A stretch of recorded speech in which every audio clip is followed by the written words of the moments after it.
ایک عیسائی راہب تنہا عبادت گاہ میں، اور سامنے رکھا تھا ایک کٹا ہوا سر، مگر ایسا سر جسے فرشتے چوم رہے تھے، جس پر نور برس رہا تھا، اور جس نے صرف ایک رات میں ایک دل کو بدل کر ایک انسان کو جنتی بنا دیا۔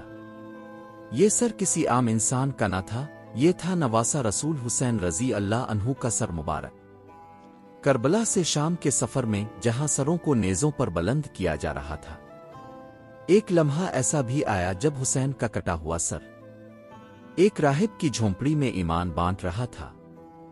رات کی تاریکی گہری ہو چکی تھی، ظلمت کی سیاہی نے افق کو اپنے آغوش میں لے رکھا تھا، اور ہوا میں کربلا کے رستے زخموں کی مہک بسی ہوئی تھی۔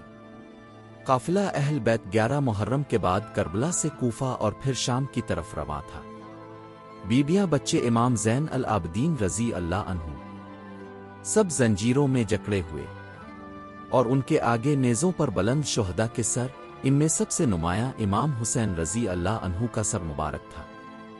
راستے میں جب قافلہ ایک مقام پر رکا، وہ جگہ ایک عیسائی راہب کی عبادت گاہ کے قریب تھی۔ یہ راہب رات کے وقت عبادت میں مشغول تھا، مگر اس رات آسمان سے کچھ اور ہی نازل ہونا تھا۔ راہب نے دیکھا کہ نور کی چمک سے سارا آسمان روشن ہو چکا ہے، ایک درخشاں چہرہ، ایک بلند پیشانی خشک ہون، مگر ایسا تقدس کے فرشتے گرد طواف کر رہے ہیں۔ راہب چیخ پڑا، یہ کون ہے جس کے آگے نور بھی جھکتا ہے؟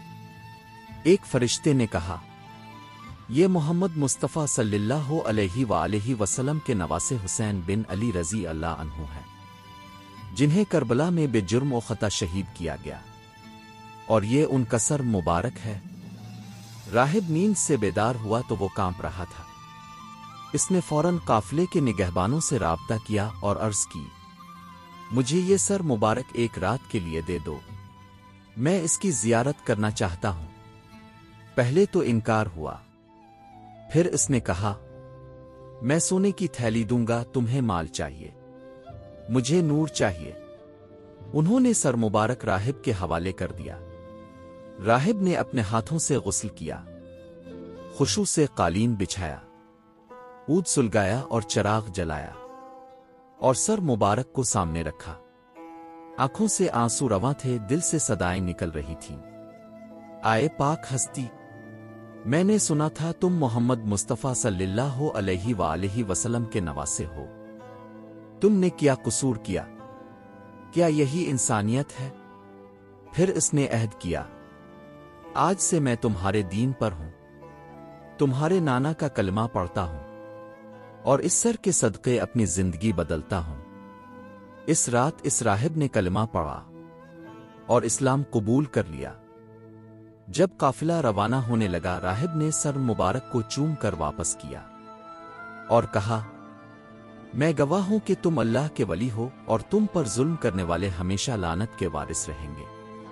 قافلہ روانہ ہو گیا، لیکن تاریخ کے صفحات پر وہ راہب ہدایت کے چراغ کی طرح چمک گیا، اور امام حسین رضی اللہ عنہ کا نور ہر دروازے، ہر دل اور ہر دین تک پہنچ گیا۔ راہب کا یہ واقعہ ہمیں یہ سکھاتا ہے کہ حسین رضی اللہ عنہ صرف مسلمانوں کے نہیں بلکہ پوری انسانیت کے امام ہیں۔ اگر ایک غیر مسلم بھی حسین کے سر مبارک سے ایمان حاصل کر سکتا ہے، تو ہمیں چاہیے کہ ہم اپنے دلوں کو حسینی جذبے سے روشن کریں۔ اگر اپنے اس کرب و الم کو دل سے محسوس کیا ہو تو اس ویڈیو کو شیئر کریں، اور ہمارے چینل اسرار حقیقت کو سبسکرائب کریں، تاکہ کربلا کا پیغام ہر دل تک پہنچتا رہے۔